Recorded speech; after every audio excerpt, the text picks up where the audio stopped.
ನಮ್ಮ ಬಾಡಿಲಿ ಯಾವುದಾದ್ರೂ element content ಕಮ್ಮಿ ಆದರೆ ಕಾಯಿಲೆಗಳು ಶುರುವಾಗುತ್ತೆ. ನಮ್ಮ ದೇಹಕ್ಕೆ ಬೇಕಾಗಿರೋ ಎಲ್ಲ ಎಲಿಮೆಂಟ್ ಕಂಟೆಂಟು ಗೋಮೂತ್ರದಲ್ಲಿ ಸಿಗುತ್ತೆ.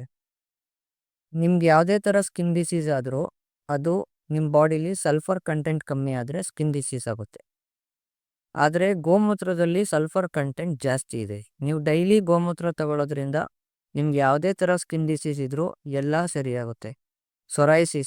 ಸೊರೈಸಿಸ್ಸು ಕ್ಯೂರ್ ಆಗೋದು ಸ್ವಲ್ಪ ಕಷ್ಟ.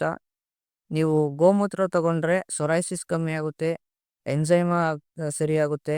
ನಿಮ್ಗೇನಾದರೂ ತುರಿಕೆ ಇದ್ದರೆ, ಚರ್ಮದ ತುರಿಕೆ ಏನೇ ಇದ್ದರೂ ಅದು ಸರಿಯಾಗುತ್ತೆ. ಚರ್ಮದಲ್ಲಿ ಏನಾದರೂ ಕಲೆ ಇದ್ದರೆ ಅದು ಸರಿಯಾಗುತ್ತೆ. ಇಲ್ಲ ಫಂಗಲ್ ಇನ್ಫೆಕ್ಷನ್ ಇದ್ದರೆ ಅದು ಸರಿಯಾಗುತ್ತೆ. ನೀವು ಗೋಮೂತ್ರ ತಗೊಳ್ಳೋದ್ರಿಂದ ಎಲ್ಲ ಥರ ಸ್ಕಿನ್ ಡಿಸೀಸು ಕಮ್ಮಿ ಆಗುತ್ತೆ. ಮತ್ತು ನಿಮ್ಮ ಬಾಡಿಗೆ ಏನೆಲ್ಲ ಎಲಿಮೆಂಟ್ ಕಂಟೆಂಟ್ ಬೇಕು ಅದೆಲ್ಲ ನಿಮಗೆ ಸಿಗುತ್ತೆ. ಸ್ಕಿನ್ ಡಿಸೀಸಿಗೆ ಹೋಮಿಯೋಪ್ಯಾಥಿಕಲ್ಲೂ ಔಷಧಿ ಇದೆ, ಆಯುರ್ವೇದಿಕಲ್ಲೂ ಔಷಧಿ ಇದೆ. ಆದರೆ ಗೋಮೂತ್ರ ನ್ಯಾಚುರಲ್ಲು.